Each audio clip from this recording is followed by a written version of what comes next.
All right. Thank you all again for joining us tonight for our final of the 3 community briefings that we had for this year.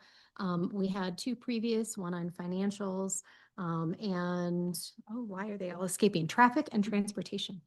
So tonight is going to be about housing and development. Is that better? Okay, let's see. Is that better? There we go.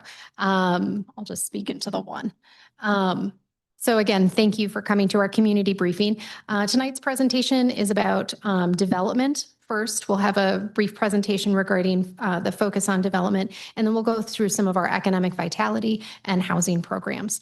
We do have some questions that were submitted in advance, and we'll go through those questions first. And then if we have time, hopefully at the end, we'll have plenty of time for questions. The last 2 community briefings, we did have enough time to take some questions as well from the audience. So with that, I will hand it off to, and I should have said, my name is Anna Burtonzetti, and I'm one of the 2 deputy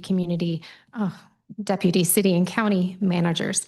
So here's Katie Allen. She is the director of community development for Brimfield. And thank you very much for Katie for stepping in for Lynn Merwin, who wasn't able to be here. So appreciate this.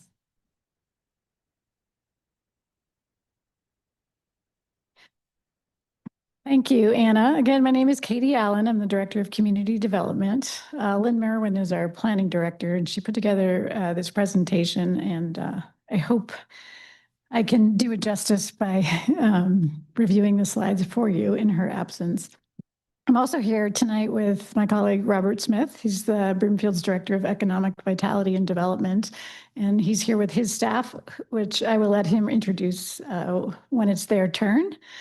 I'm going to begin our presentation focusing on development, how it works, an update on our development, what's going on right now, our long-range planning efforts, and opportunities to engage and influence development as a community member.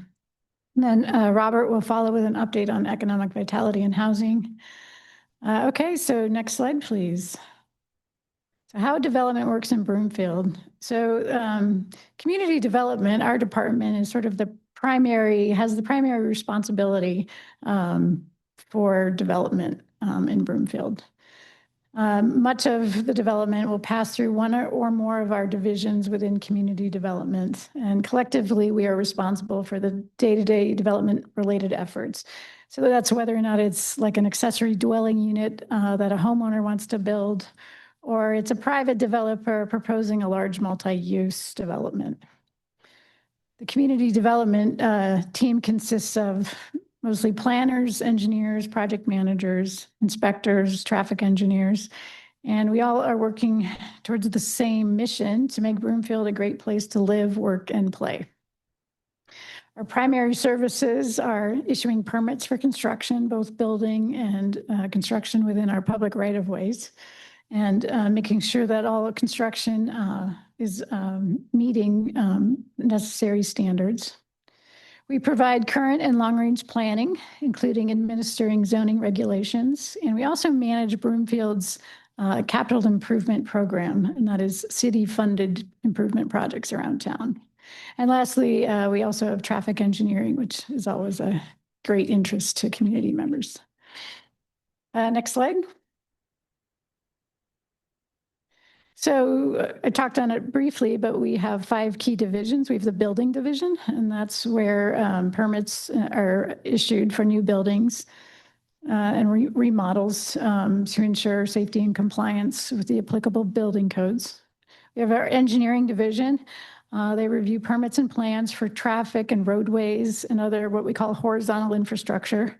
So that's water and sewer pipes, drainage improvements, floodplain regulations, improvements within the floodplain, and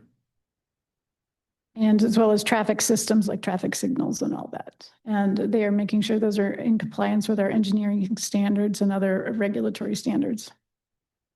Our planning division reviews new and amended zoning requests, new residential, commercial, and mixed-use developments, the creation or change to the legal boundaries of property, also known as subdividing or platting, and along with smaller scale improvements like a deck or a fence or a pergola at a house. Our transportation planning division works with local and regional partners and the development community to promote the safe multimodal transportation systems. So trails, bike lanes, sidewalks, and they work with transit agencies. And finally, our capital improvement program division, we sometimes refer to it as the City and County of Broomfield's developer. They are building improvement projects with Broomfield funds. So these can include building improvements like the rebuild of the Broomfield Community Center or the recent renovation to the bay. We do roadway improvements, whether it's adding lanes or turn lanes. We install traffic signals, things along those lines. So collectively, we collaborate extensively amongst ourselves with other city and county departments, as well as a wide variety of external agencies, such as the Colorado Department of Transportation, North Metro Fire District, utility companies, Mile High Flood District, school districts, and adjacent cities and counties. Next slide. So the Community Development Department works within both a policy and a regulatory framework. So on the left side of the slide, you can see our key policy documents, our vision plans, such as the comprehensive plan, which serves as the overarching vision plan for the City and County of Broomfield. This plan is updated in collaboration with the community about every 10 years. And we'll talk more about this later on in the presentation. We also have functional plans, so a transportation plan, an open space, parks and recreation and trails plan, among others. We have various neighborhood plans for parts of the community that require a kind of finer grained look and planning unique to that specific area, such as the Westlake neighborhood and original Broomfield. And on the right side of the slide, you can see some of our key regulatory requirements are governed by the Broomfield Municipal Code, building codes, our engineering standards, and not listed is there are a bunch of other local, state, and federal requirements that we have to ensure compliance with when it comes to new development. Next slide. Engagement. So our planning division and our partners review various types of development applications every day. Some of those take a few minutes or hours, and some take many months to review, depending on the complexity of the application. So for example, a comprehensive plan, land use map amendment, rezonings or subdivision plats, site development plans, and applications such as those will take several months to review. Whereas a fence or a deck permit can be reviewed in a few hours or a day. Oops. Other more complex or customized plans will require a public review process that typically concludes with one or more public hearings before a quasi-judicial body, which may include City Council, the Land Use Review Commission, or the Neighborhood Board of Adjustments. In these non-administrative cases, the public review process typically begins with a developer-hosted neighborhood meeting, followed by an application for a concept review of the proposed development. And there are two types of concept reviews. One is an in-person public meeting before City Council, and the other is held as a virtual review on the project's Broomfield Voice page, which is held open for 30 days for public comment. In-person concept review meetings are typically reserved for projects that vary from or are inconsistent with the approved zoning or are anticipated to be of significant interest to the community. There are no formal decisions with these early steps in the process. Rather, they provide an early opportunity for the community to learn more, ask questions, and if desired, influence elements of the plan development.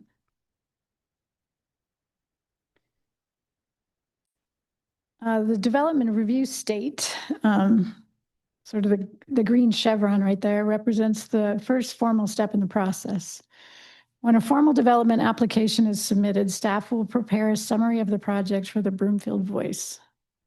The Broomfield Voice is our primary platform for public engagement, where interested members of the public can learn more, ask questions, and provide input on current development projects under review. Ultimately, following a thorough review by Broomfield staff and external agencies, these projects will advance to the public hearing stage. Public hearings are open to the public to attend and to be heard on a given project. Cases requiring a public hearing will be noticed in the Broomfield Enterprise through one or more signs posted on the property and by mailing to area neighbors within 1,000 feet of the subject property. One exception to the public notice radius is for actions that go before the Neighborhood Board of Adjustments. These applications are very focused on a specific variance or appeal, such as the height of a fence or a reduced building setback, and require a smaller 250-foot public notice radius. By participating during one or more of the first 4 stages shown in the slide, you can make your voice heard on projects that may impact your day-to-day life in our community. The final stage in the development review process is the permitting stage. At this time, the project is approved and staff is ensuring that the construction will comply with standards and codes to ensure health and safety. During this step, the community can learn what is happening by consulting Broomfield's active project map. Next slide.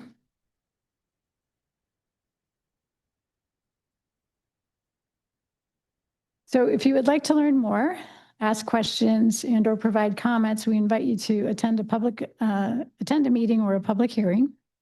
Submit written comments to any planning project to planning@broomfield.org, or visit the Broomfield Voice project page, which you can access at www.broomfieldvoice.com. Or you can consult our active projects maps, which is on the planning website for a high-level summary of projects by location, in case you're wondering what's going on in a certain part of town.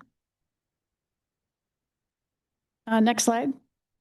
So we have some QR codes, and we can show these at the end as well. So you don't have to rush to grab your phones, but we have QR codes that will take you to the Broomfield Voice as well as our active projects map. Next slide. Okay, so at this time I'll pivot and we'll address some highlights of our key developing places, followed by a summary highlights of other development activity recently approved, under construction, or nearing or recently completed. So in this slide, we present a high-level summary of our 3 key developing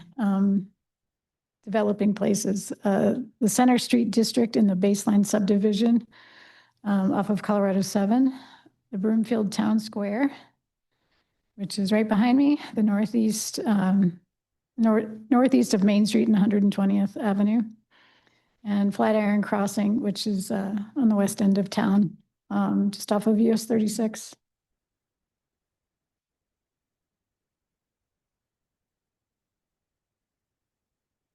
Okay, I'm going to go to the next slide. Focus in on Center Street District in Baseline. So the Center Street District will provide shopping and dining options for the residents in Baseline and Northeast Broomfield. Phase 1 is anticipated to include 3,000 square feet of commercial development focused on retail and dining, and approximate 50 housing units, including townhomes and apartments.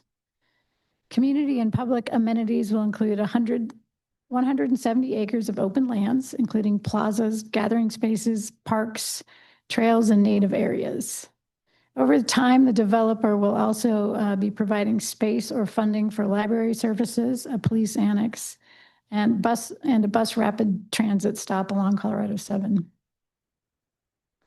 The first phase, the anticipated construction, grocery, retail, restaurants, and mixed-use building. Construction is anticipated 2026 to 2028. Next slide. Okay, Broomfield Town Square, which is due south of us, up to 63,590 square feet of commercial, which is restaurants, retail, office, and entertainment. It comprises and reuses the former Safeway store to create a market hall catering to food and beverage offerings, co-working space and event space, and 2 mixed-use buildings north of First Avenue with ground floor retail and restaurant offerings and residential above. It includes 491 housing units, rental apartments, and 12 townhomes. Development will be anchored by a 4-acre lake and public plaza with program and art activities and trails. Anticipated construction is the site work, horizontal construction, to begin in summer 2026, mid-2026. The amenities and vertical construction will follow in 2027. And they're targeting the market hall and housing openings in late 2027 or 2028. Next slide. So Flatiron Crossing Mall is celebrating 25 years serving Broomfield and the greater retail area. Show of hands, who was here before? I'm just kidding. The ownership is committed to a substantial multi-year reinvestment in the property to provide new and enhanced public spaces and bring new retail and restaurant tenants and residents to the area. Phase 1 is referred to as the hi-fi neighborhood between the mall and the AMC Theater. 340 apartments with the ability to double that. I believe 20% are affordable housing units. And approximately 50,000 square feet of newly curated food and beverage offerings. Construction, infrastructure, so utilities, site work is underway. New vertical construction is expected to begin in the next month. Next slide. All right, residential projections. So in this slide, we see projections for the residential pipeline over the next 10 years.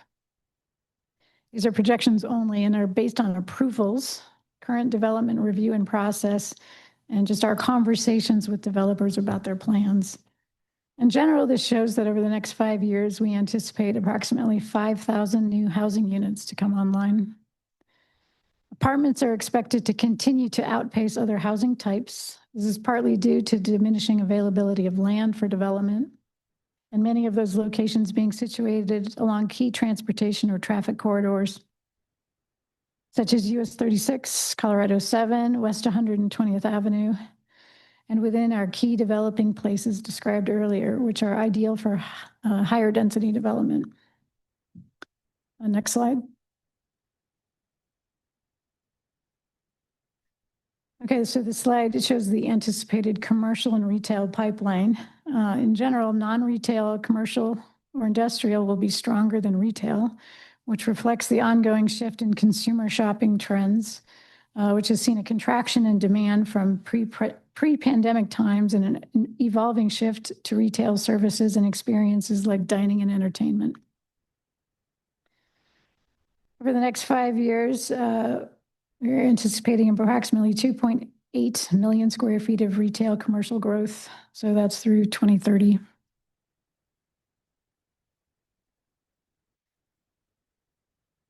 And always the caveat, keep in mind that a lot can influence how these projects roll out in real terms and can be strongly influenced by regional, national, and even international factors. So next slide.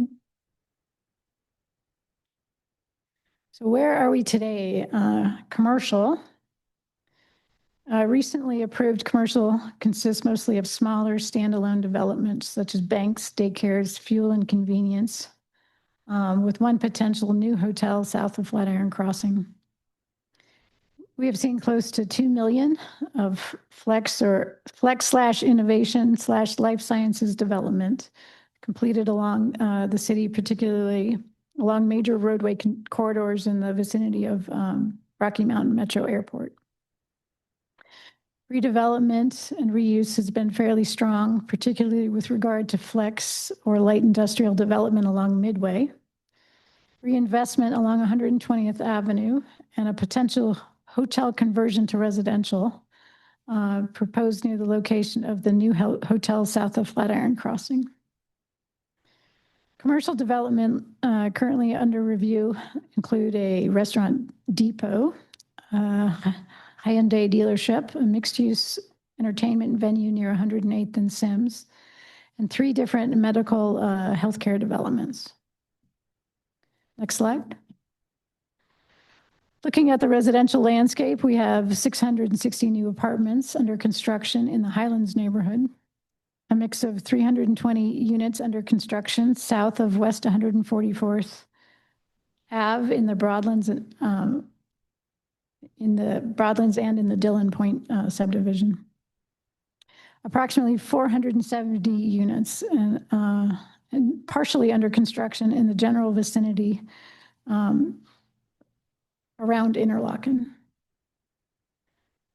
A 50-unit development scheduled for public hearing next week in the Westlake neighborhood, and we've seen over 1,300 new units proposed at the concept review stage. If these projects proceed through formal application and approval, they would be located on the far southwest edge of Broomfield, west of Sim Street. Next slide. So, switching over to sort of long-range planning, the Community Development Department has been working on a multi-year effort to modernize our land use and zoning codes. The goals are to update codes and plans to modern times and best practices, comply with state laws, and support Broomfield's community goals related to growing greener, improving mobility, and promoting a thriving, diverse, safe, and welcoming community. Council has adopted new and updated ordinances recently. In 2020 and 2022, Council approved new and updated requirements related to affordable housing, also referred to as inclusionary housing. These code amendments include a requirement that developers provide a certain percentage of their units as affordable. In 2020, 2021, and 2024, Council approved a series of code amendments that have strengthened opportunities for public engagement, such as requiring neighborhood meetings and more robust public notice requirements. Next slide. Beginning in 2023, Council also adopted new and updated codes regarding signs, landscaping, water conservation and tree preservation, various building and energy code updates, new and updated parking regulations, including requiring bicycle parking and EV parking. In 2024, Council approved modernized zoning districts for open space, public facilities, and for parks, recreation, and open lands. In 2024 and in 2025, Council approved the creation of a TOD, or a Transit-Oriented Development Zone District, 2 mixed-use districts, and an R7 residential higher density district. These are all intended to provide a streamlined process for new development contingent upon those developments meeting established standards. Part of the intent behind some of these new development districts is to provide greater transparency about what is permitted on a given property within a specific zoning, or with a specific zoning. If applied to a property, the new districts also make it a little less burdensome for developers seeking to provide new residential development, which supports the community goals of providing a diverse and welcoming community. Next slide. Several code updates have been undertaken to comply with new state legislation intended to promote housing development and relieve housing costs, such as making it easier to develop accessory dwelling units, removing restrictions on the number of unrelated people who can live in a home, and making it easier to have a large family childcare business as a home occupation to ease the shortage of childcare across the state. Potential new code updates anticipated within the next year include a state mandated wildfire resiliency code, EV charging, and a council-directed request to consider setback requirements for gas stations from sensitive uses. We are updating our public land dedication ordinance And there's a new expedited review process for eligible inclusionary housing developments related to Proposition 123. New requirements related to Transit Bill HB 241313 to promote density and new housing near transit stations. And the Wildfire Resiliency Code, also known as the WUI Code, to address fire safety for buildings in the wildland urban interface. And other updates as required by law or directed by council. Next slide. The comprehensive plan, which I promised to circle back to. So our current plan is the 2016 Comprehensive and Transportation Plan. And as I mentioned, these get updated about every 10 years. So we are starting that process now. We have hired a consultant to provide long-range planning services for the project. And we anticipate it to be an approximately 2-year process. So this fall, 2025, we will work will focus on developing a public engagement plan, recruiting participation from the public at large and boards and commissions to apply to serve on the Comprehensive Plan Community Advisory Committee. The advisory committee will help guide the plan updates over a roughly 18-month process. Q2 2026, council will appoint members to that committee. An official public engagement kickoff will begin. The third quarter of 2027, we target council's adoption of the plan. Next slide. What's next? Looking ahead, residential diversification of housing options as compared to Broomfield as a whole, smaller lot, single family and townhomes, higher density than traditional suburban development, and providing housing at attainable pricing. Multifamily development, typically market rate rental with a percentage as income aligned. High shares of affordable units require significant support from the state and local level. Condo development remains difficult due to laws regarding construction defects. We anticipate lot splits and accessory dwelling units and infill development and redevelopment. And with that, I will turn it over to Robert.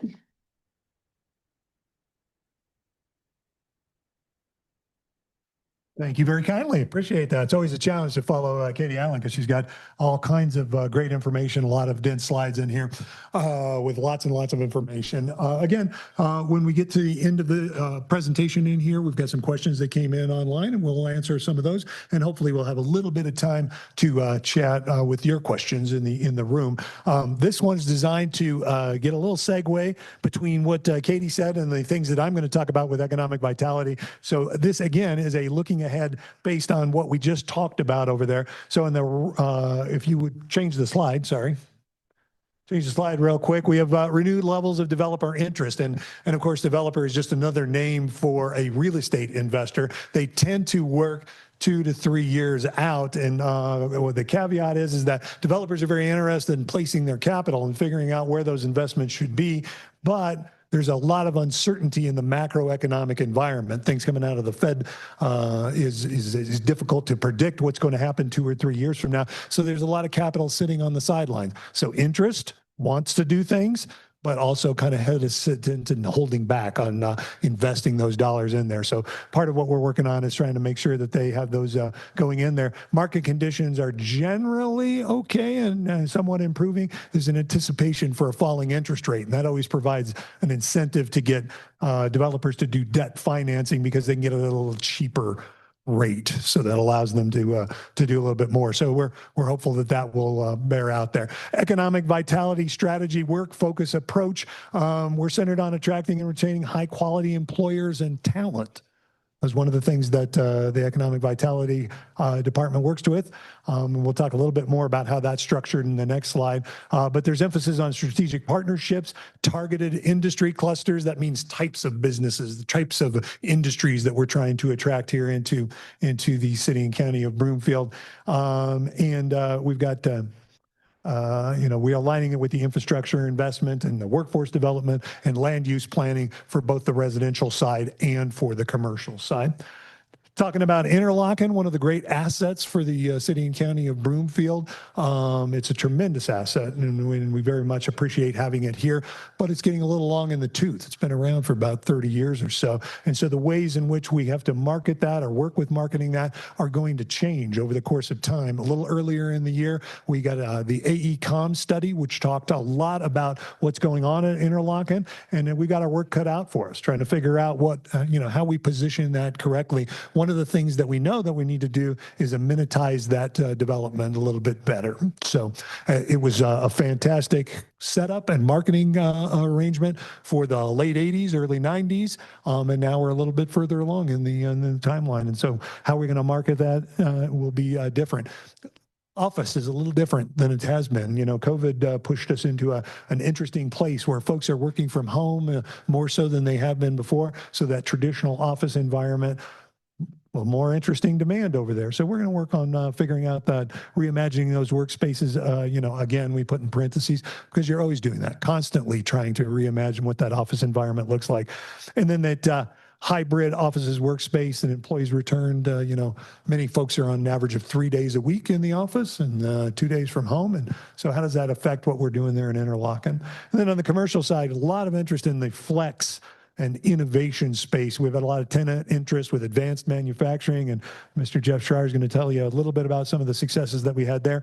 Research and design, laboratory space, those kinds of elements that fit into those distribution centers, into those manufacturing centers. Retail, dining, entertaining experiences, primarily at the catalytic places where Katie was talking about before, but we've got lots of what we call one-offs or smaller shops, those sorts of things. So we've got some great interest in that, making that happen. And then, of course, live, work, play opportunities. So that kind of wraps up a little bit about what we were talking about before. Let's jump right in and talk a little bit about economic vitality. That's near and dear to my heart. I can talk about economic vitality all day and all night because it's what I do each and every day. Slide. Oh, thank you. I already changed it. Economic Development Vitality Department. One of the things that I really love about Broomfield, I've worked in a lot of different places around the metro area. Many of our sister cities, many of our sister communities, still working with what I would call a legacy economic development program only. Broomfield leaned in and embraced in 2019 the concept of economic vitality. What that essentially means is that the local economy is something in which we all contribute, and we all derive public benefit from that local economy. And so the way in which economic vitality works is to try to get every resident to be as able to participate in that local economy as robustly as possible. It's also designed so that we get every business to participate in that local economy as robustly as possible. End of the day, what we're working on is a local economy that works for residents, works for businesses, and works for public investment. That's what we're shooting for. Economic Vitality is a department with 2 divisions. We're small but mighty. I think we're one of the smallest departments in the city and county of Broomfield. The 2 divisions are Economic Development and then the Housing Division. The Economic Development Division is kind of that traditional legacy sort of economic development arrangement. In other words, we're working on attraction, trying to attract businesses into the community that aren't here right now. We're working on business retention and expansion. So working with our existing commercial enterprises, trying to help folks figure out how they can remain here in Broomfield and be successful in Broomfield, and then also how to expand. How do we get a little bit more productivity out of that? We use a framework that we like to call kind of a +1 framework, and that means 1 more job, 1 more square foot of real estate occupied, 1 more sale, 1 more campaign, just a little bit of incremental push. If our existing businesses all push up incrementally, our need for attraction is even less at that point in order to make the economy work. The Housing Division, of course, expands access to safe, stable, and income-aligned homes. through diverse housing options, resident support programs, and so on. You can continue to read on there. Basically, we've got programs and projects that work there, and we've also working on developing an income aligned housing throughout the community. And we use that term very purposefully because that means folks that are on the lower end of the economic spectrum, household income, up through folks that are a little bit further along in there. They'll use the term AMI quite a bit. That stands for area median income. When you think about median, back from math class back in 8th grade, median is different than average. So the median means that we line up all the household incomes, we put them all in order right along there, and then that imaginary line that's right in the middle, half of them are above, half of them are below. So 100% AMI is right smack in the middle of half above and half below. So 30% of area median income, those are folks that are working hard to make things work economically, all the way up through 120%, meaning folks that are just above that line in the top half in there. Our programs work through all of those. So that gives me an ability to set the table for that right now. And now I'm going to talk have us talk a little bit about economic development. And in order to do that, I'm going to bring up one of the best in the biz. Mr. Jeff Schreier is going to join us up here at the podium, talk a little bit about economic development. Got a Jeff Schreier fan club right here in the third row. And he'll be talking about a couple of those slides. And then after that, we'll bring up Ms. Sharon Tessier, who's with our housing division as well. Jeff is the Economic Development Manager, and it's a pleasure to bring you up here and chat a couple next slides. Want this, Mike? I want that. I like the station. A little less moving around than you are. So we'll let that come up. So, you know, we were talking about development. We were talking about building these physical spaces, building these new spaces for businesses to come in. So that's kind of part one. So economic development, me and my colleague. Oh, sorry. I'm so tall. Keep it up a little higher. Bring it up a little closer. Is that a little better? Okay, thank you. So yeah, that's that first part, that physical development, that creating space. Part two of that is now we need to work to fill that space and to keep that space full. So that's part of what we do in the economic development department. It's not all we do, but it's part of what we do. So, you know, it's critical to remember that while we play a role, there are a lot of other partners that we have that help play a role in completing these tasks. So, you know, whether that's brokers, landowners, developers, site selectors, our partners at Colorado Office of Economic Development and International Trade, Metro Denver Economic Development Corporation, other communities, we're all working together to find good space for these companies because these companies bring jobs, they bring economic activity, they bring revenues for the city. It's really important to the ecosystem. So we're just building that good ecosystem where people can come and build these companies. So next slide, please. So this is just a little list, not exhaustive, but an example of some companies who have recently moved to Broomfield. They've either moved here, they've expanded while being here, or they've otherwise recommitted to doing business here in Broomfield. Some of them you may have seen before in the news and other things.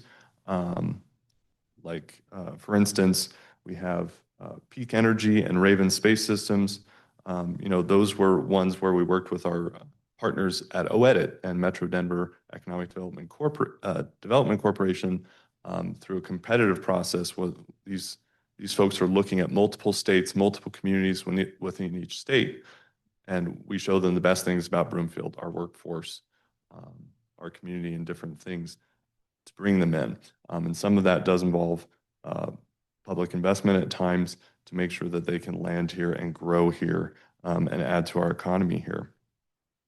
So when you're looking through this list of employers, you'll see that it's fairly representative of the types of businesses that are our top industries. So you have advanced manufacturing, a lot of 3D printing type companies, aerospace, defense, quantum computing, IT and finance. Those are some of the really big ones that make up a lot of our primary employment here in Broomfield.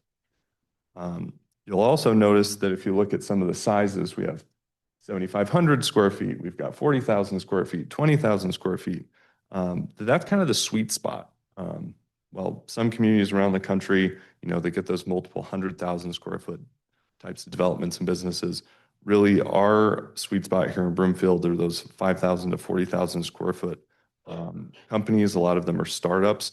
Part of that is just Colorado is an ecosystem for startups. We have, the Startup Week here in Colorado, and that's one of the biggest in the country.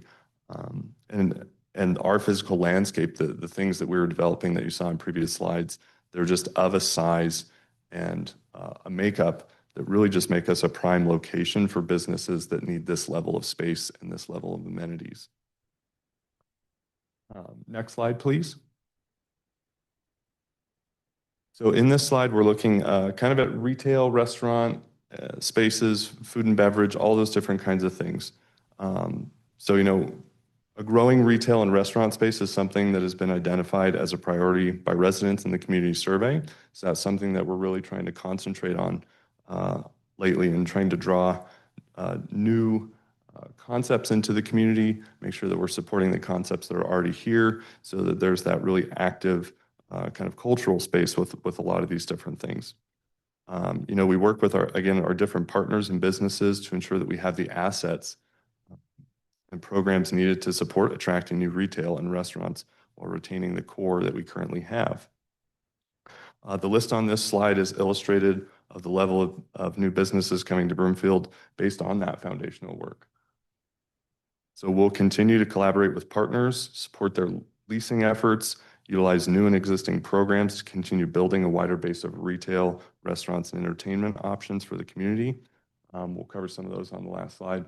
But as you can see, we have some of the newcomers like Cherry Cricket, LaBelle Bakery. We mentioned Restaurant Depot earlier.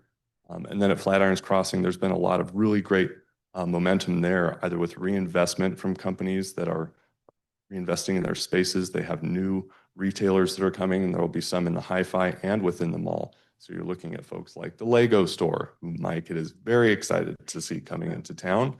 Anthropologie, Abercrombie and Fitch, Offline by Aerie, Pindustry, that's an entertainment space. So that's, 30,000 plus square feet of different entertainment, music, food, all those different things coming in. So, it just generates this activity, and it's great to see. And these are the things we want to support our partners with. And then next slide. So these 3 bullet points are 3 programs that we run here in Broomfield that help us to support businesses that are coming in, support businesses that are already here. So the first on this is our Entrepreneur Micro Grant program. So this first program helps build those startups and entrepreneurs who are trying to create something from the ground up. So this is supporting folks with fewer than 5 employees. A lot of times these are people that are working they have a home-based business, or they might be renting a co-working space or something like that. They're really just trying to get off the ground. And so we want to make sure that we're supporting them and helping them to grow and get themselves off the ground, because they, as they grow, they will occupy, 3,000, 5,000 square feet of space. And that's something that we really want to see develop.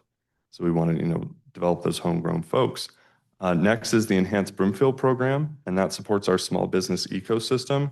It supports folks in commercial spaces. So these are folks that have kind of graduated. They're now in commercial spaces.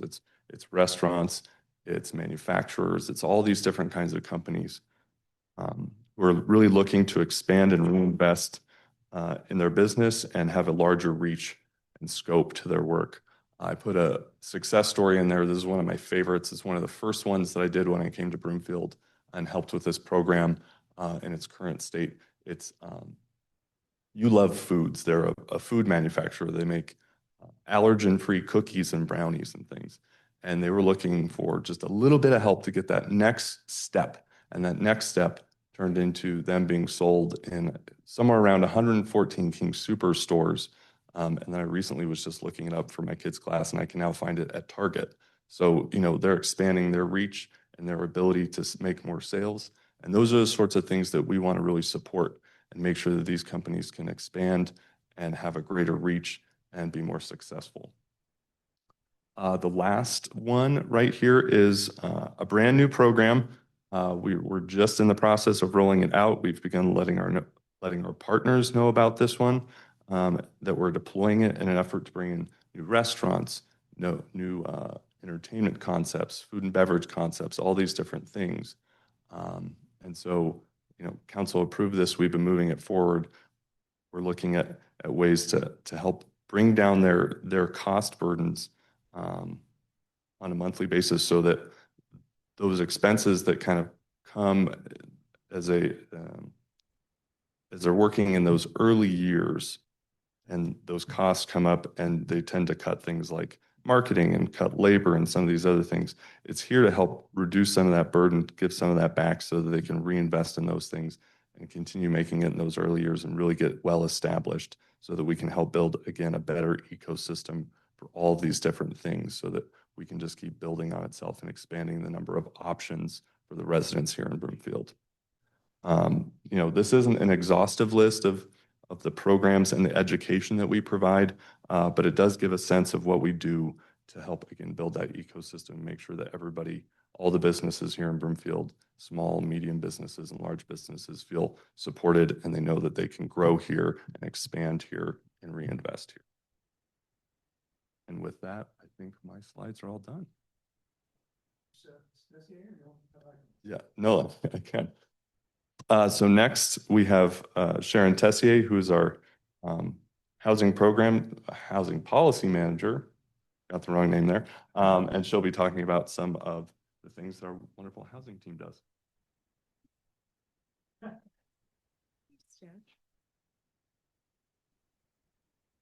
Well, I'll speak right into the microphone.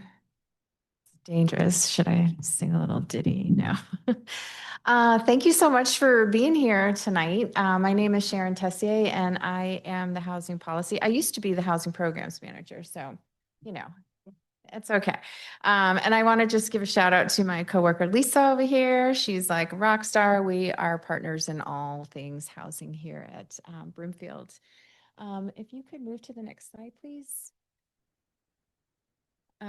Just a little bit about the housing division and our approach to things. We take a whole stream approach, which involves the upstream, which looks at community impact, investments, policy, conditions, and housing. And then the midstream approach, which recognizes that everyone is an individual and systems don't necessarily fit into a system. So how do you care for the person at the same time as creating programs and projects? And then the downstream approach is working with our partners in the clinical and medical care settings, so we can approach issues from a multifocal lens to address, because it's not just housing, right? There's other issues, so we have to work with our partners. All right, next slide, please. The housing division uses a lot of data from from our local needs, housing needs assessment, to regional data, to state data. Our most recent housing needs assessment was completed by Root Policy in 2023. And then we also take data from DRCOG. We recently are participating in their regional housing needs assessment because it meets the statewide requirements, and our local housing needs assessment didn't quite do that at this time. Other sources we rely on for data is DOLA, or the Department of Local Affairs, specifically the Division of Housing, the Colorado Housing Finance Authority, otherwise known as CHAFA, and Common Sense Institute, and the Urban Land Institute. But there are more. Next slide, please. So there's three themes in housing best practices that surfaced, and that's partnerships, community, and adaptability. And this slide shows three housing concerns for Broomfield, which lie particularly for senior housing, for funding uncertainty from federal and state funds being Mhm. Just the unknown around all of those federal funds that trickle down to state and then trickle down to how does a local municipality pick up where the state and feds cannot. Also noticing that our inclusionary housing ordinance program has been very successful in creating income-aligned housing. And to go back a little further, we developed the income-aligned housing because we don't want to create any myths or stereotypes regarding around the term capital A affordable housing, right?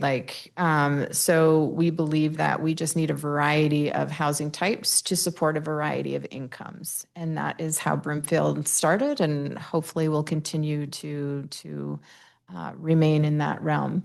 Some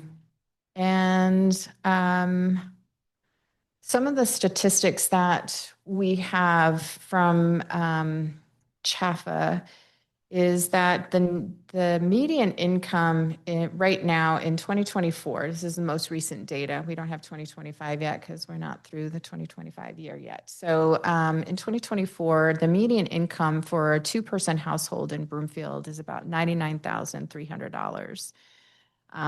So close to $100,000. 43% of the renters are cost burdened. And cost burden means that they're spending more than 30% of their income on housing costs, just the housing costs. That doesn't include daycare, all the other things that go with owning a home and having a family. The median monthly rent in Broomfield for a one-bedroom apartment is $2,074. And that it will take someone making $82,960, or 84% of the area median income to afford the rent here. That's a two-bedroom. And that's regardless of the household income, that is the household income where it will take 84,000. Approximately 16.3% of the homeowners are cost burdened. That number is a little bit more realistic and also just true to the fact that most people, when they buy their home, are a little more cost burdened, are willing to take that risk, are willing to, I'm trying to read lips and I'm really bad at it. The median sales price for a town, so let's go back to that. So I just moved my slide. Here we go. Is there a slide?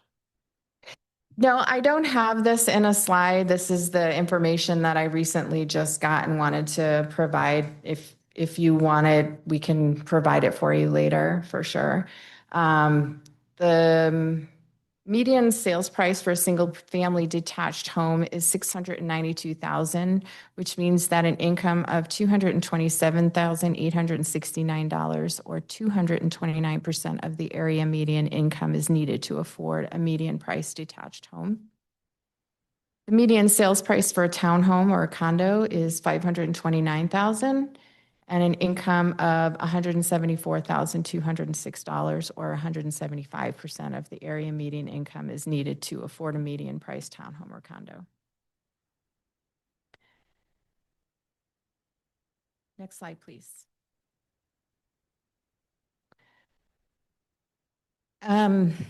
We rely heavily on, at the Housing Division, we rely heavily in the community on our partners who will assist from 0 to 30, 30 to 60% AMI, and then 60 to 120% AMI. And when you look at this chart, you can see that, and these are the major players that work in housing daily, and that they broke it down into columns of 0 to 30% AMI, or $32,330 for a three-person household. And your Broomfield Housing Division, that's us. We work with, creating programs to keep seniors housed. And We also provide gap financing for the 30 to 60% developments that are coming in. And the Housing Division also has a down payment assistance program that helps with the median, like a medium income earner, middle income earner. And we use middle income earner rather than workforce housing. Workforce, you may have heard it called workforce housing. It seems to be a more like way to say like people are working, you know. However, we want to recognize the people who are below 60% AMI. They're also working too, working full time, working 2-3 jobs. So that's why we move away from I don't know, different terminology. We have a philosophy here that we believe in the people. We take a person-centered approach. The Department of Human Services, their focus is on benefits and services. The Severe Weather Activation Program, they are one of the major funders for that program.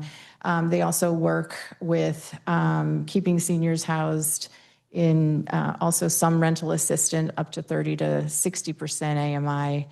And then our partners in the community, the Broomfield Housing Alliance, or BHA, they typically focus on the first 2 columns, looking at housing vouchers and the development and land acquisition for future development, and hopefully being able to purchase naturally occurring affordable housing that exists, that is either going to be sold to the next person or the next highest bidder. What's nice is that Colorado enacted the first right of refusal, where and we handed that over to BHA, which they can have the first right to purchase middle income or naturally occurring affordable housing to hopefully preserve it.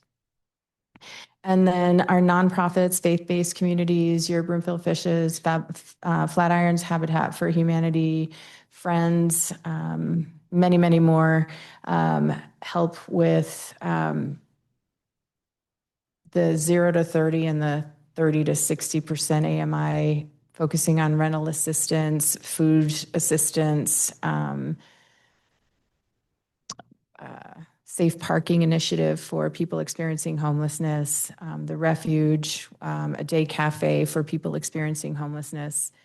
And then each of the columns you'll see also have gaps in each of the areas, and that the gaps noticeable is that, you know, there's no permanent supportive housing here. There's no transitional housing.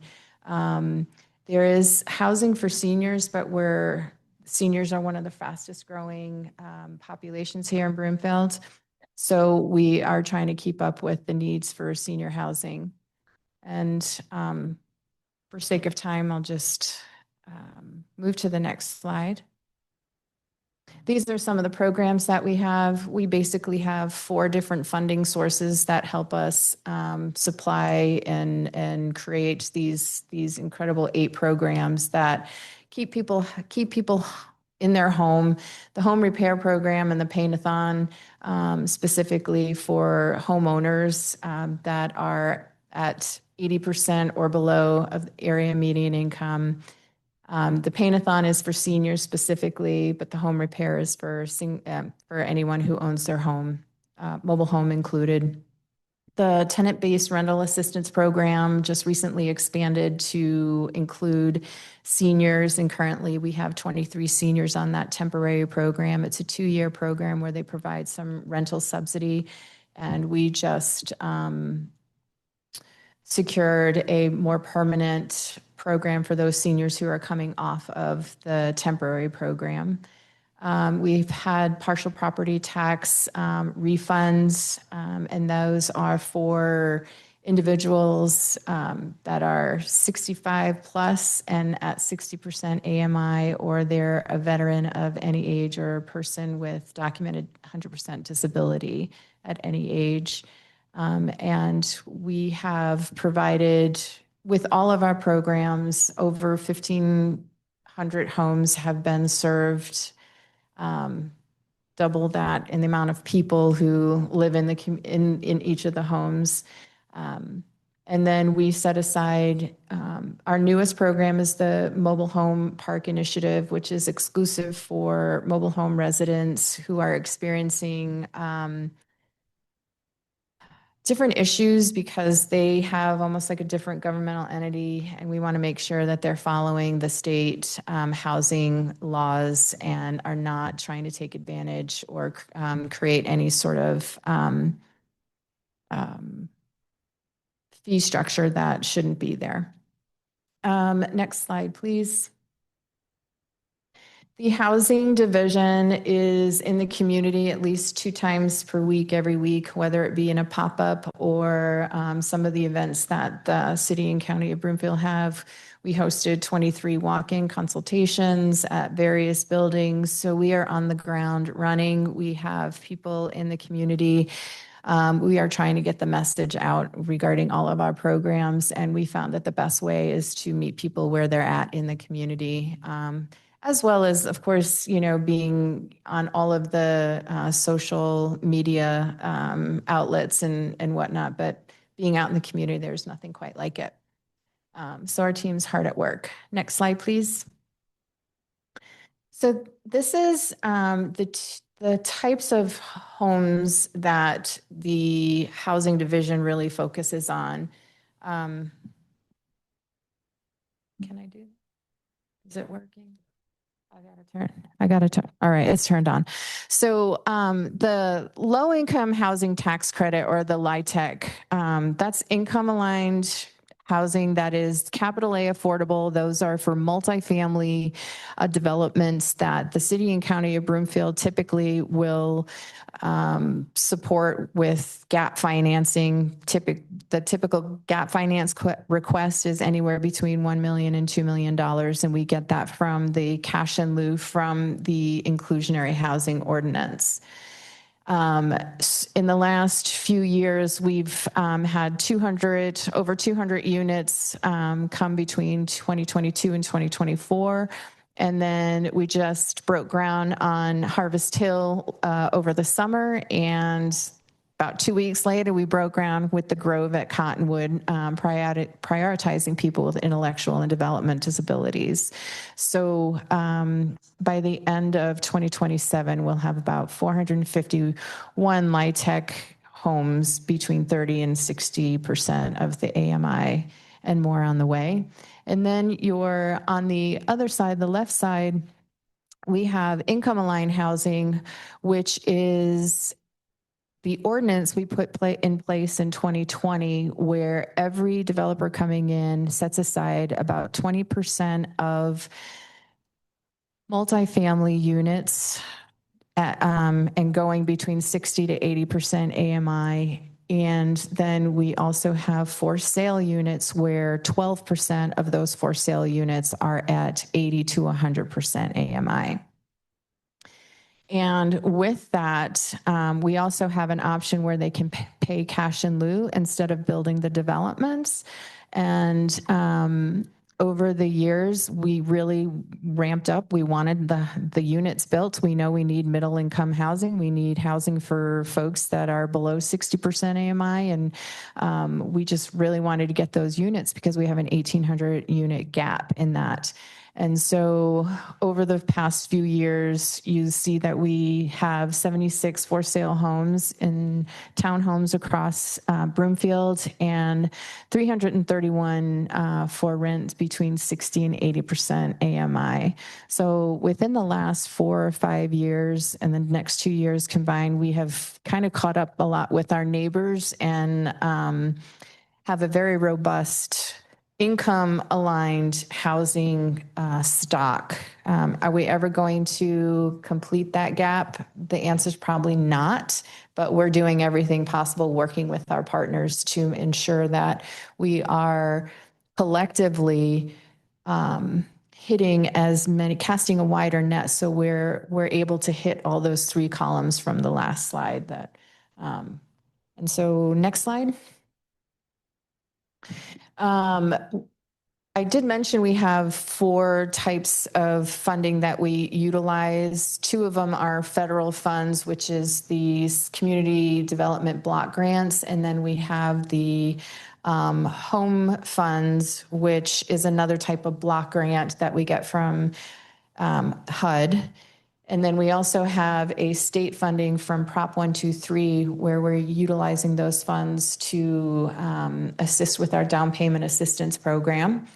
And then we also have the Housing Development Fund, which is the fund that created the, what's created from the inclusionary housing ordinance that I just spoke about. So when developers provide cash in lieu, we are able to collect those funds as revenue and then put it back toward development. And this pie chart right here shows a closer look at the Housing Development Fund. And over the last, since 2020, we've had a revenue stream of 11,558,000. And as we're rounding out 2025, we'll have spent roughly 9 million of that. And you can see kind of where it's going in the community.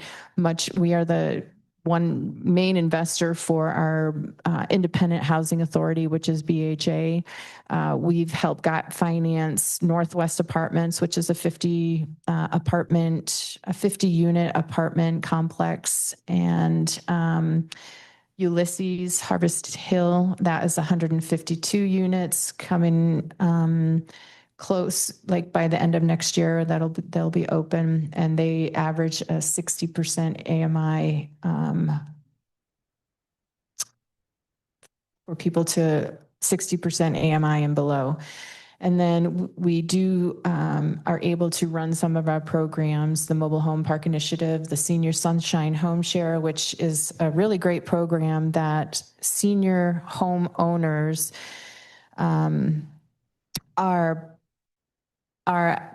they join the Senior Sunshine Home, and they are looking for a roommate to help with their costs and to help socially, just being more social, and having maybe like a college student or a single parent who will move into their home. There's over 40 hours of vetting in this particular program. There's a 2-week trial.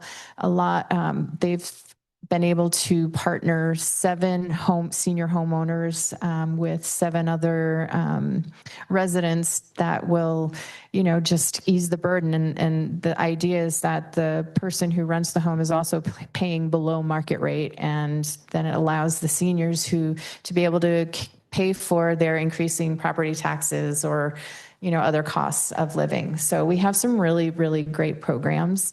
Next slide, please. And that is all we have for you today. I could talk about housing all day long. We will be here answering some questions I know that came in, but I'm going to pass this along to Ms. Bertonzetti.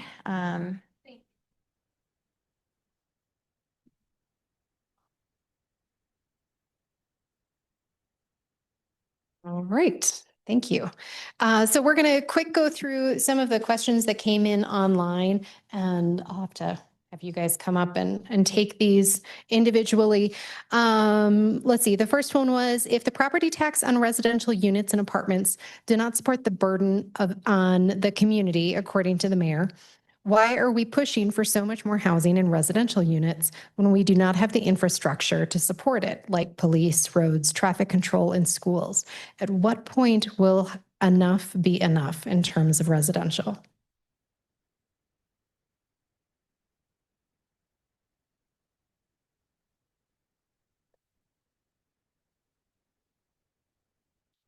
Yeah, I'll field this one. Can you hear me?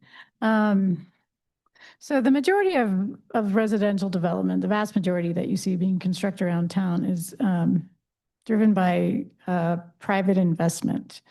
So private property owners with land to develop, they have the right to propose development on their property, on the site.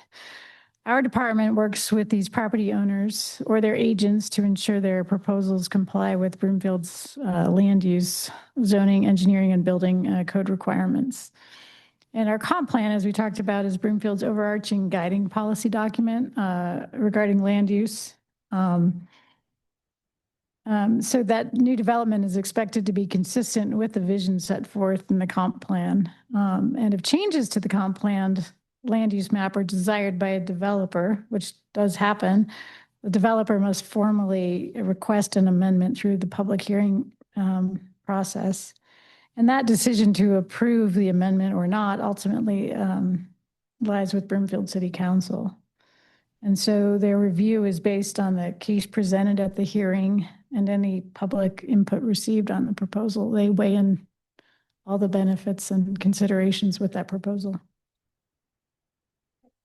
Thank you.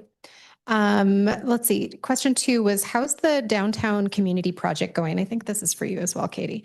I know we can look at the developers page, but is there a way that you can provide monthly updates to the community members that can be understandable?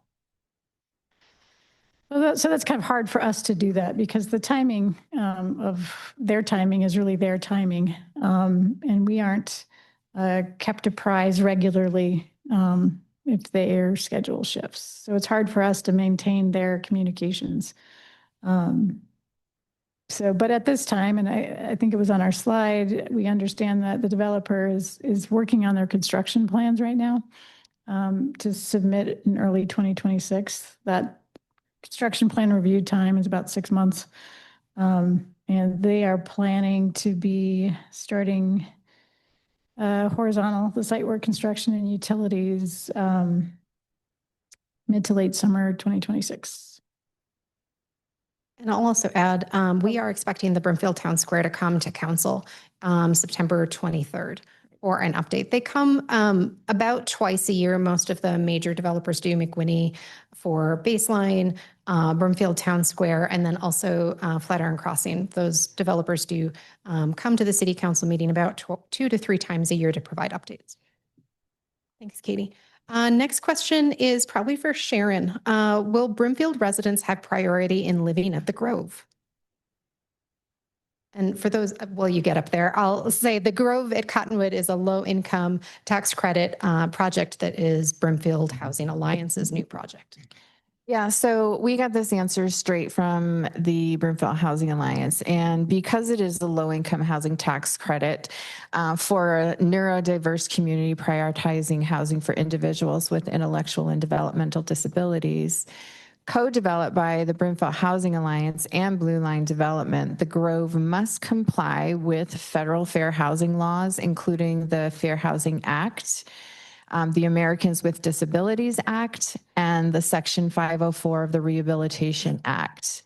And so as a LIHTC property under Internal Revenue Code, it is also subject to the IRS General Public Use Rule, which prohibits restricting occupancy to specific groups, except where allowed by federal law.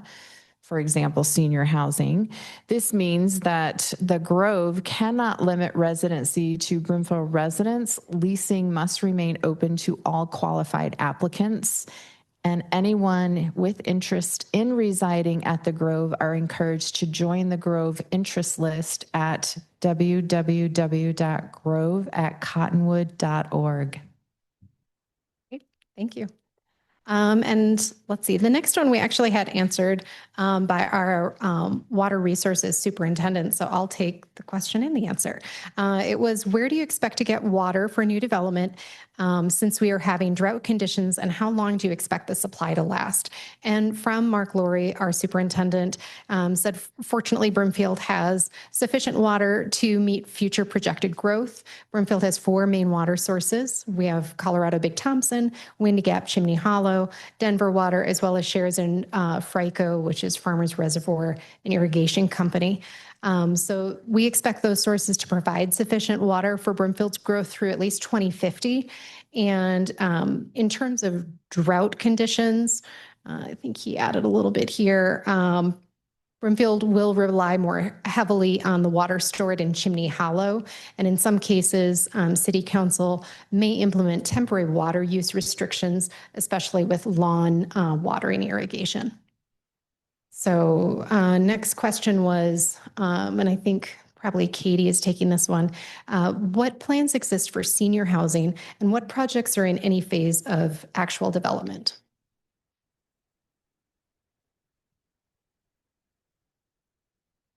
So we have two recently completed developments. One is the Grand at Broomfield, which offers assisted living and memory care located on West 169th Avenue, east of Sheridan Parkway in the Highlands development. And the other one is Koger of Broomfield, located near Bradburn and 121st Avenue, generally behind the Chick-fil-A.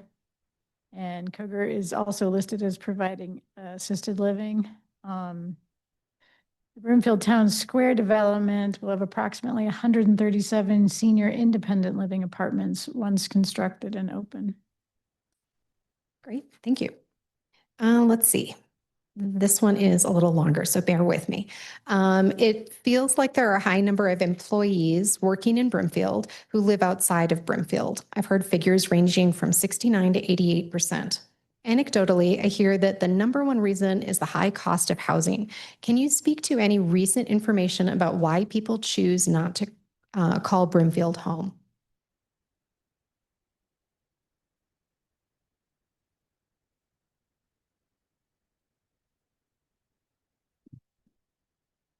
So I just wanted to say that Broomfield is home to 80,000 residents and growing. And we are one of Colorado's fastest growing counties. So many people do live here. As to why people choose not to call Broomfield home, it's very subjective. Some reasons are that these statistics are typical for a suburb. As metro areas become pricier, people move out of the city into the suburbs, thereby driving up housing costs due to an increased demand, basic supply and demand. Other reasons include the lack of preferred housing types, preference for more urban or rural environments, limited nightlife or wanting no nightlife and wanting dark skies, proximity to work and family, as well as people who can't afford it or are priced out of the community they've always lived in. I mean, I'm not going to try to skirt that issue. I get what's happening. Other reasons could be that people that choose to live in Broomfield live here because it's a safe, strong community, outdoor lifestyles. There's lots of trails and parks, open space. We are strategically located between Denver and Boulder and all of the municipalities around there. And we have great public schools and a strong job market. And I'm just going to throw in a plug for my folks on the business side is that businesses choose Broomfield for strong real estate investment opportunities, proximity to Boulder and Metro Denver, good transportation, vibrant local economy, excellent business ecosystem, and a great employee talent pool. Great, thank you. And I think this one's for you too, Sharon. How have Brimfield's housing needs changed since 2017 with the Brimfield Housing Needs Study that being done in 2017? And is there a plan to update it in the coming years? Yes, that's a great question. We're so excited. So our first housing needs assessment was done in 2017. We had an update to that assessment in 2023, and we do plan on having another update in 2026 in the first 2 quarters, maybe second or third quarter, be more realistic. So we will have, we'll have more of those data points on what actually changed over the last few years. So yeah, Great, thank more you. to come. In terms of the housing needs analysis or housing needs study, have the recommendations been implemented? And if not, why not? And how does Brimfield's current state compare to surrounding community? Yeah. So the 2017 housing needs assessment did have 6 recommendations that the city and county and partners in the community have all, like, we've really touched on that. For example, we've created the Independent Housing Authority. That was one of them. We created the Inclusionary Housing Ordinance. We have expanded our income-aligned housing. So those were all part of those recommendations. The 2023 housing needs assessment didn't necessarily have the same recommendations. So when we get to 2026, there might be recommendations built into that, but we wanted to provide the flexibility and the counting on our partners because no one entity can solve this alone. And then the second part of that was, how does Broomfield's current state compare to surrounding communities? We are in the same boat, rowing in the same direction. I think what you're going to see is this is happening in our neighborhood, across the Front Range, across the region, and across the state. We're not alone. And when we can have regional approaches, having regional messages reach the state, then this is where some change can happen. Last question from the pre-submitted list was, what's working or not working in terms of housing that we can learn from? My goodness. What's working in Broomfield is that we have an incredible community partnership. We are 40 plus strong. There's been a grassroots efforts from 15 years ago. I started this 15 years ago. And so the partnerships are working, the attention to addressing different avenues, different streams of, each partner playing to their strengths. And again, casting that wider net. That's definitely working. Private, public partnerships to address the entire spectrum. And again, just because no one entity can do this alone or is expected to do this alone, there has to be, everybody's got to be in it to win it. Great, thank you. And thanks for bearing with us. We had a lot of information. I know that we really wanted to get out to everyone, so we went a little longer than we expected. So let's make sure we'll at least provide like 15 minutes for the questions and see where we're at after that. So we'll start right there. Dan. Hi, I'm Dan McCauley. I live in Broomfield Heights. I also am the executive director and CEO of Flatirons Habitat for Humanity, which is an affordable housing home ownership developer. As I looked at the community development slide with the housing pipeline, I saw lots of apartments. And as a home ownership developer, it's probably not surprising that I have questions about what we're doing to provide affordable home ownership opportunities. I have a concern about what happens to our community when the people that we need can't afford to live here. Our teachers, our police officers, our firefighters, et cetera. And so what I would ask is whatever levers of influence the city and county have, that they would use that to bend that curve of all those additional apartments and build in some more additional home ownership opportunities. Appreciate the comment.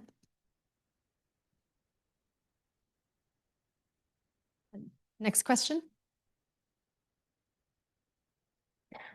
Yeah, Ed Moss. I'm Broomfield resident for 13 years, and also a member of the DRCOG Area Agency on Aging Advisory Board. I'm mostly interested in senior housing tonight. CoGare that you mentioned, the monthly rental rate for a one-bedroom for one person in that senior living community is $6,300.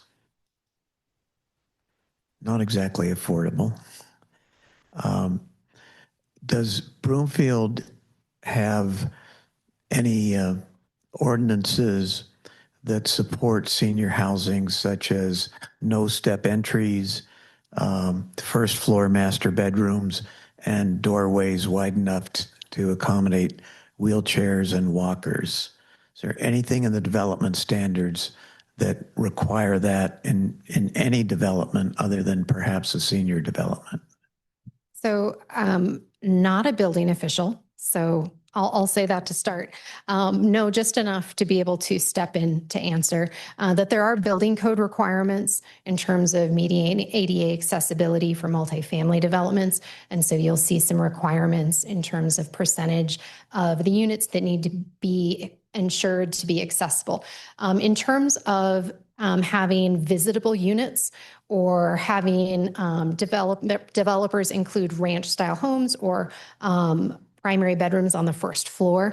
Those are things that are definitely encouraged by our planning division as they're meeting with housing developers early in the process. We don't have any code requirements that they have to be included, but we try to explain a lot of what is in the housing needs analysis. Sharon's nodding along. She's also in those pre-application meetings where we're sharing that feedback with developers. So even though it's not a requirement, it's definitely shared early with developers so that they have time to be able to incorporate that in their projects before they continue through the process. A lot of times we do see visitable units. We see them incorporate additional ranch style plans. So we do see responsiveness to the requests. Yep. Next question.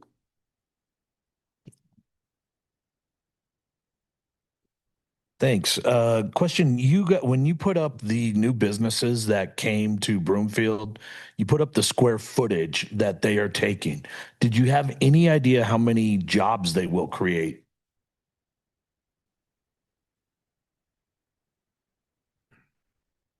With some of those data points, we could bring, like Raven Space Systems, Peak Energy, some of those other ones where we worked really directly with them. We'd have a sense of how many jobs. The rest of them, we just pulled data on leases and things like that, or partners let us know that they were coming in. So we don't have direct data on those jobs at the moment. No. Okay. One more quick question. When you talked about, I think you did the mobile home assistance program, up there it showed that less than 10% of the budget had been utilized so far. How are you getting the information to those people so that they know it's even available? The program just started at the end of July. That's why so little has come out. We just really launched the program, and we are working with a entity who is administering the program called the Colorado Poverty Law Project.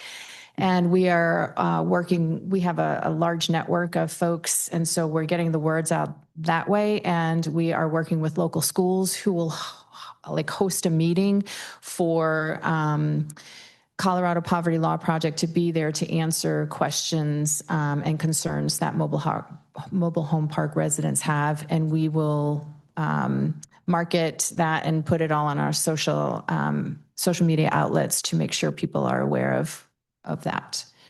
Yep. I guess while I got this, one more. You guys also talked about that restaurant assistance program, and the other two programs that you had mentioned in that slide had dollar amounts that could be applied for or that were given. The restaurant had no dollar amounts listed. Yeah, so that one, we've been budgeted by council for $100,000 to use on that program. We're still working out the exact parameters to see what maximums are. But, it's likely that, we're not going to have a lot of applicants for that, just the nature of the number of businesses moving in a single year. So, likely outcomes would be like a $50,000 or something. And that would be over a series of years. It wouldn't just be an upfront payment. It would be a reimbursement basis over a series of years based on performance and staying open and operational within Broomfield. Thank you. Hello, my name is Peter Kraus, and I've lived in Broomfield my whole life. I currently live in Eagle Trace North. My question is, I think that the project that's north of the senior housing at the northeast corner of 136th and Sheridan is a co-op apartment project, which allows people to actually buy their apartments. and I think there's a lot of value in that. I was wondering if Broomfield had any direct support in that initially, and then if there's any more projects like that in the housing pipeline. I'll answer that question quick since I've got the microphone. That is a little bit of a unique project for Broomfield. We don't see those very often. We don't have any in the pipeline right now, and Broomfield was not a partner in that. Although I think they had an alternative agreement for the inclusionary housing, which would have typically applied in order to allow that development to move forward, because it is a unique proposal. So I know somebody who paid cash for their apartment there. I was wondering, is it possible for people who want to move into those apartments to use those apartments as collateral in getting a loan to buy those apartments, or do you have to pay cash for them? Do you have any idea? I don't know the ins and outs of a co-op purchase, so I would think that question should probably go to them directly.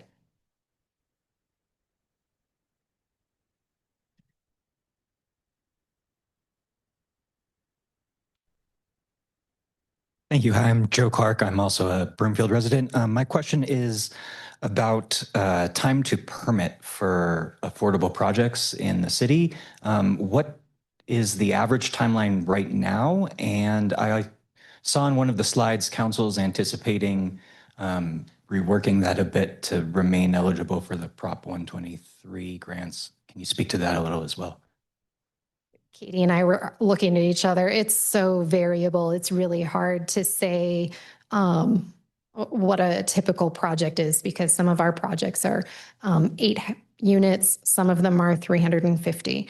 So it is highly ranging, but what you mentioned is correct. The planning staff will be bringing forward next year a potential to amend the Broomfield Municipal Code to allow an expedited process for projects that are 100% affordable or income aligned.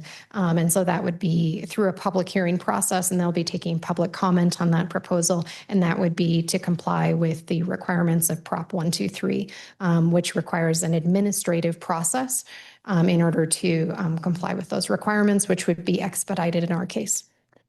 Did I hear you correctly say that 100% of the units have to be classified as affordable to qualify for that expedited process? That would be correct for what we're planning to bring forward. Through a public process, of course, what is presented could be modified, but that is what is going to be brought forward is 100% affordable to comply with the minimums of Prop 123. Thank you. Other questions? Anyone on this side? Thanks. Hello, Sarah Brown. I live in the Outlook, and I appreciate you answering the questions that I pre-submitted. But I had a question, Sharon, as a follow-up for you. Under the IHO section, you had a question about, or you made a comment that we're behind our neighbors and we're never going to catch up.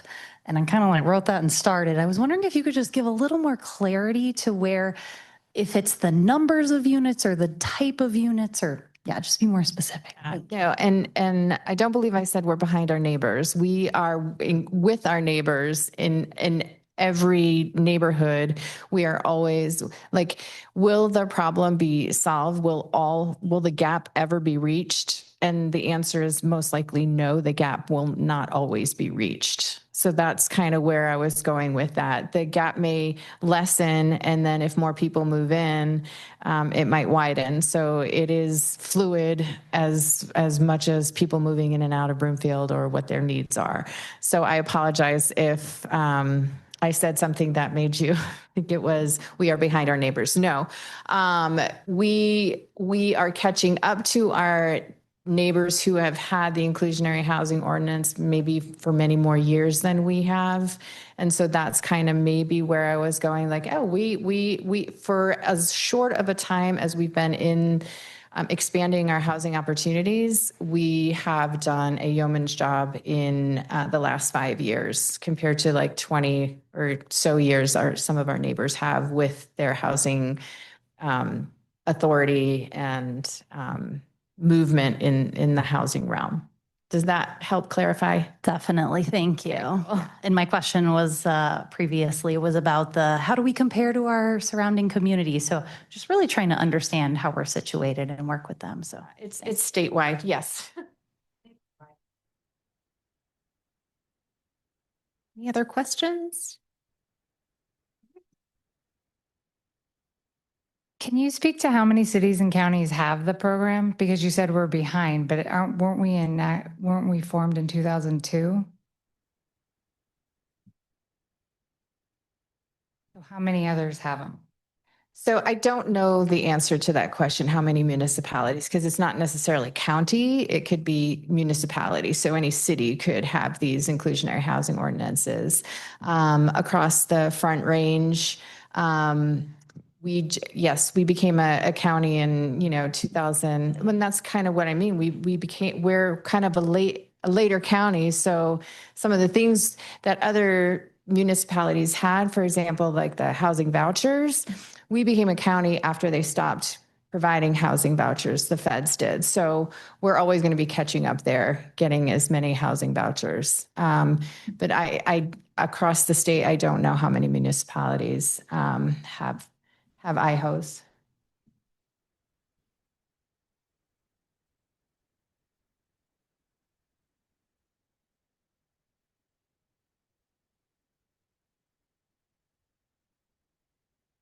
So just to be clear, I just want to make sure we re-emphasize what Sharon mentioned, which is that we are not behind our neighbors in our housing programs. We may have had a later start as a county, but definitely not behind our neighbors.